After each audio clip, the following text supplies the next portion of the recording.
Pecadores nas mãos de um Deus irado, por Jonathan Edwards.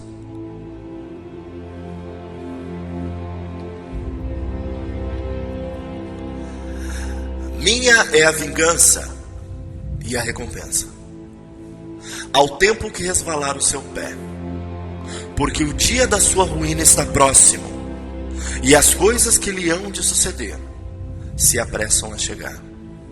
Deuteronômio 32, 35.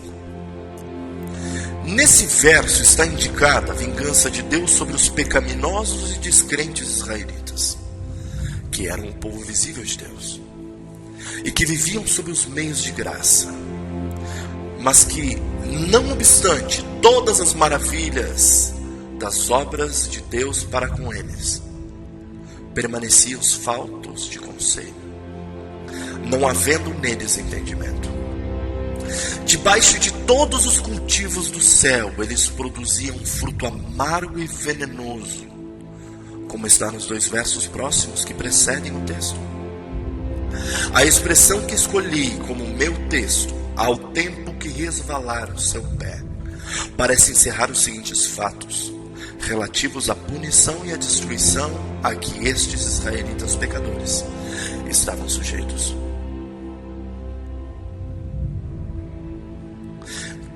Primeiro, que estavam sempre expostos à destruição. Como alguém que se levanta e anda por lugares escorregadios, está sempre exposto à queda. Isto está implícito na forma de destruição que vinha sobre eles, sendo representada por seus pés escorregando, resvalando. O mesmo está expresso no Salmo 73:18. Certamente tu os puseste em lugares escorregadios, tu os lanças em destruição. Segundo, isso implica que eles sempre estiveram expostos a uma repentina e inesperada destruição. Como aquele que anda por locais escorregadios está a cada instante sujeito à queda. Ele não pode prever o momento em que estará de pé ou próximo em que cairá. E quando cai, cai subitamente, sem aviso. Isto também está expresso em Salmo 73, 18 e 19. Certamente tu os puseste em lugares escorregadios, tu os lanças em destruição, como caem na desolação quase no momento, ficam totalmente consumidos de terrores. Outra implicação é que eles estavam sujeitos a cair por si mesmos, sem serem derrubados pela mão de outro. Como aquele que se levanta e anda por um terreno escorregadio, não precisa de nada além do seu próprio peso para derrubá-lo. Que a razão por que eles não haviam ainda caído e não caíram naquele instante é apenas que o tempo definido por Deus não havia chegado. Por isso está dito que ao tempo, ou quando o tempo determinado chegar, seus pés irão resvalar. Então será permitido que caiam, como estão propensos por seu próprio peso. Deus não irá mais segurá-los nesses lugares escorregadios, mas irá deixá-los cair. E então, neste exato instante, cairão em destruição. Como aquele que se põe em pé em uma rampa escorregadia e inclinada, à beira de um penhasco, não pode permanecer em pé por si só. Quando é solto imediatamente, cai e está perdido. O exame das palavras nas quais eu irei agora insistir é este: não há nada que mantenha pecadores em momento algum fora do inferno, a não ser a mera graça de Deus. Por mera graça de Deus, quero dizer, a sua soberana graça, sua vontade arbitrária, não se prendendo a qualquer obrigação, não impedida por nenhuma forma de dificuldade, qualquer coisa ou coisa alguma jamais que a possibilidade da vontade de Deus tida em seu amor ou em seu menor grau, ou em qualquer outra consideração, qualquer seja, nenhuma outra mão há a preservar os pecadores em momento algum. A verdade deste exame pode aparecer através de algumas considerações. Por exemplo, não há nenhuma falta de poder em Deus para lançar pecadores ao inferno a qualquer instante. As mãos dos homens não têm força quando Deus se levanta. O mais forte não pode lhe resistir, não pode escapar de suas mãos. Ele não somente é capaz de lançar pecadores ao inferno, mas pode fazê-lo muito facilmente. Algumas vezes um príncipe terreno encontra grande dificuldade para subjugar um rebelde que tem encontrado meios de se fortificar e que tenha se feito forte pelo número de seus seguidores, mas não é assim com Deus. Não há fortaleza que sirva de defesa contra o poder de Deus. E ainda que mãos se unam umas às outras, e vastas multidões de inimigos de Deus se combinem e se associem, eles não serão tão fortes, e serão facilmente feitos em pedaços. Eles são como um grande monte de finas moinhas diante de um tufão, ou grande quantidade de restolho seco diante das chamas devoradoras. Nós achamos fácil pisar e esmagar um verme que vejamos a se arrastar pelo chão. Assim também nos é fácil cortar ou queimar uma fina linha na qual alguma coisa esteja pendurada. Pois é fácil assim para Deus, quando deseja lançar seus inimigos até o inferno. O que nós somos, para que pensemos em nos colocar contra Ele, por cuja repreensão a terra treme, e diante de quem as rochas são esmagadas? Eles merecem ser lançados ao inferno. Tanto que a divina justiça nunca se interpõe no caminho. Ela não faz nenhuma objeção quanto a Deus usar o seu poder no momento de destruí-los. De fato, ao contrário, a justiça clama por uma infinita punição de seus pecados. A justiça divina diz: aqueles que geram tais uvas de Sodoma, corta-o, porque ocupa ainda a terra inutilmente. Lucas 13, 7. A espada da divina justiça está neste momento brandindo sobre as suas cabeças. E não há nada além da mão da soberana misericórdia e da mera vontade de Deus detendo-a. Eles já estão sob uma sentença de condenação ao inferno. Eles não somente merecem, justamente, serem lançados lá, mas a sentença da lei de Deus, que é a eterna e imutável regra de justiça que Deus fixou entre eles e a humanidade, esta foi contra eles e permanece contra eles, tanto que já estão suspensos sobre o inferno. Quem não crê já está condenado. João 3,18. Assim é que cada homem não convertido pertence ao inferno, que é o seu lugar. De lá ele é. Vós sois de baixo. João 8,23. E para lá está elevado. É o lugar onde a justiça e a palavra de Deus e a sentença da sua imutável lei serão aplicadas sobre este homem. Eles são agora objeto daquela mesma ira e vingança de Deus, que é expressa pelos tormentos do inferno. E a razão pela qual não vão ao inferno neste mesmo instante, não é porque Deus, em poder de quem estão, não esteja neste momento grandemente irado com eles. Da mesma forma como está com as muitas miseráveis criaturas que estão agora em tormentos no inferno, as quais lá sentem e suportam a fúria de sua ira. Na verdade, Deus está irado em um grau muito maior com um grande número do que estão agora na terra. Sim. E sem dúvida com muitos que estão agora nesta congregação. Inclusive os quais é possível estejam bem à vontade. Do que está com muitos aqueles que estão agora nas chamas do inferno. Tanto que não é porque Deus esteja desatento às suas maldades e não se ressinta delas, que Ele não deixa sua mão baixar e cortá-los fora. Deus não é de forma alguma como eles próprios, apesar deles o imaginarem como sendo. A ira de Deus queima contra eles. Sua condenação não descansa. O abismo está preparado.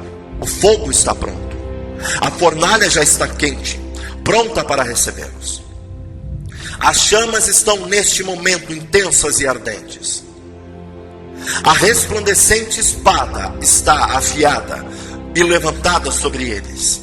E o abismo tem aberto sua boca abaixo deles.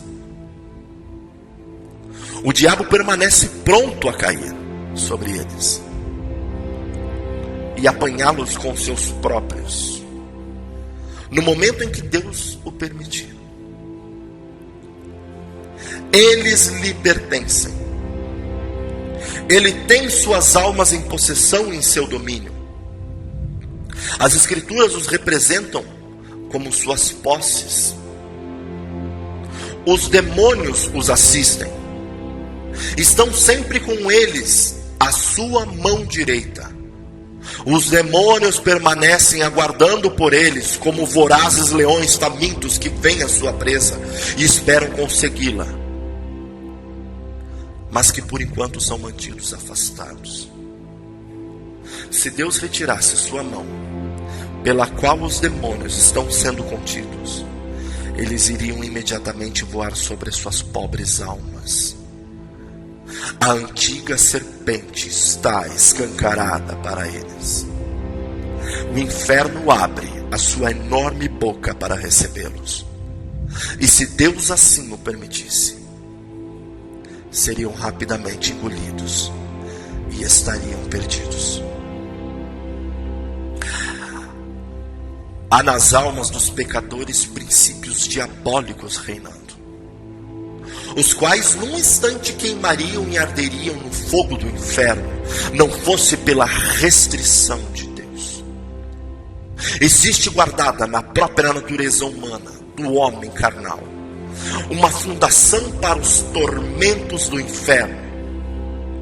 Existem neles princípios corrompidos em radiante e reinante poder, e em plena possessão deles, que são as sementes do fogo do inferno. Esses princípios estão ativos e são poderosos e extremamente violentos em sua natureza. E se não fosse pela restringente mão de Deus sobre eles, rapidamente se romperiam e se incendiariam. Da mesma forma que estas mesmas corrupções que o mesmo inimigo cria nos corações das almas, em danação no inferno, e produziriam os mesmos tormentos que nela produzem. As almas dos pecadores são comparadas pelas Escrituras a um mar bravo. No momento, Deus restringe sua maldade através de seu imenso poder, como Ele faz com as furiosas ondas do mar turbulento, dizendo: até aqui virás, e não mais adiante. Mas se Deus retirasse esse poder restringente, Ele levaria rapidamente todos consigo. O pecado é a ruína, é a miséria da alma. É destrutivo em sua natureza. E se Deus o deixasse sem a sua restrição, nada mais seria necessário para tomar a alma completamente miserável. A corrupção do coração do homem é sem moderação e não tem limites em sua fúria. E enquanto o pecador aqui viver, é como um fogo contido pela restrição de Deus, levando-se em conta que, se for deixado solto, incendiará o curso da natureza, e o coração será então uma fossa de pecado. Assim, se o pecado não fosse restringido, imediatamente transformaria a alma em um forno ardente, ou em uma fornalha de fogo e enxofre. Não há segurança para pecadores em momento algum, ainda que não existam meios visíveis de morte à mão. Não há segurança para um homem natural, ainda que agora esteja com saúde, e que não veja de que forma possa já agora sair do mundo por causa de algum acidente, e que não haja qualquer perigo visível em nenhum aspecto de suas condições de vida. A contínua e variada experiência do mundo em todos os tempos mostra que isto não é evidência de que um homem não esteja à beira da eternidade, ou de que o próximo passo não ocorra em outro mundo. O invisível, os imprevisíveis caminhos e meios pelos quais as pessoas vão subitamente para fora deste mundo são inumeráveis e inimagináveis. Homens inconversos andam sobre o abismo do inferno em uma cobertura podre, e há inúmeros lugares nesta cobertura tão fracos que não suportarão o seu peso, e estes lugares não são visíveis. As flechas da morte voam invisíveis mesmo ao meio-dia. A vista mais aguçada não as pode discernir. Deus tem muitos e insondáveis meios de levar pecadores para fora deste mundo e enviá-los ao inferno. E não há nada que mostre isso, de modo que Deus não tem necessidade de ficar à busca de um milagre, ou de alterar o curso normal de sua providência para destruir qualquer pecador. Em um momento qualquer, todos os meios que existem para que os pecadores saiam deste mundo, todos estão na mão de Deus, e estão tão universal e absolutamente sujeitos ao seu poder e determinação, que não depende de nada além da mais simples vontade de Deus, para que os pecadores sigam em um instante qualquer para o inferno, mesmo que estes meios jamais tenham sido utilizados, ou que não sejam concernentes ao caso. A prudência e o cuidado dos homens naturais em preservar as suas próprias vidas, ou o cuidado de outros em preservá-las, não lhes dá segurança em tempo algum. Disto, a divina providência e a experiência universal dão também testemunho. Há esta clara evidência de que a sabedoria própria dos homens não lhes é segura contra a morte. Porque se fosse de outra forma, nós veríamos alguma diferença entre os homens sábios e políticos do mundo e os outros com relação à sujeição e uma morte prematura e inesperada? Mas como é isso de fato? E como morre o sábio, assim morre o tolo. Eclesiastes 2,16. Todos os esforços e a sagacidade dos pecadores, as quais usam para tentar escapar do inferno, enquanto continuam a rejeitar a Cristo, e portanto permanecendo pecadores, não lhes garantem contra o inferno em nenhum momento. Praticamente qualquer homem natural que ouve sobre o inferno ilude a si mesmo de que irá escapar dele. Ele depende de si mesmo para a sua própria segurança, e se ilude sobre o que já fez, sobre o que tem feito, ou sobre o que pretende fazer. Cada um projeta maneiras em sua própria mente sobre como evitará a danação, e se ilude, achando que planejou bem para si mesmo, e que esses esquemas não irão falhar. Eles ouvem, na verdade, que há muito poucos salvos, e que grande parte dos homens que antes morreram foram para o inferno. Mas cada um imagina que projetou maneiras melhores para o seu próprio escape do que os outros que o fizeram. Mas eles não têm a intenção de ir àquele lugar de tormento. Diz a si mesmo que pretende tomar um cuidado efetivo e estabelecer fórmulas tais que ele mesmo não venha a falhar. Mas os tolos filhos dos homens miseravelmente se iludem, e assim mesmo, como seus próprios esquemas, e certos de sua própria força e sabedoria, confiam em nada mais do que uma sombra. A maior parte daqueles que antes viveram sob estes mesmos meios de graça, e que agora estão mortos, foram indubitavelmente para o inferno.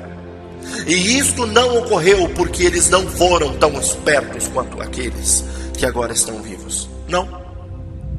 Aconteceu porque eles não tinham ou não planejaram para si mesmos maneiras de escapar tão boas que assegurassem o seu próprio escape.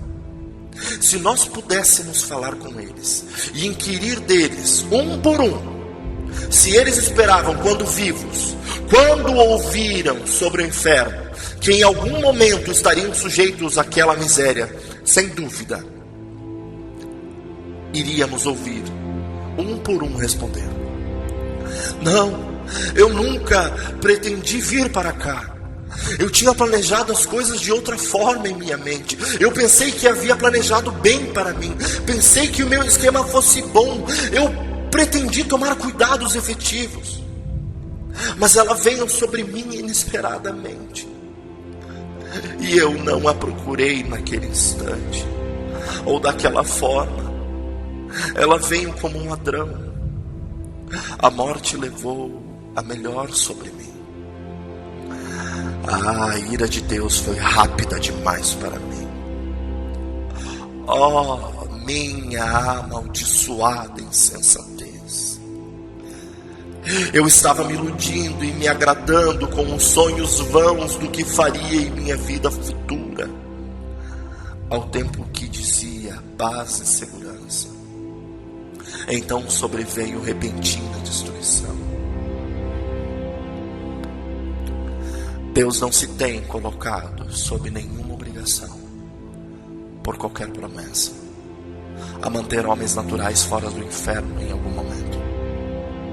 Deus certamente não fez promessas, seja de vida eterna, ou de qualquer livramento, ou preservação da morte eterna, além das que estão contidas na aliança da graça, as promessas que são dadas em Cristo, no qual todas as promessas estão de fato, e amém.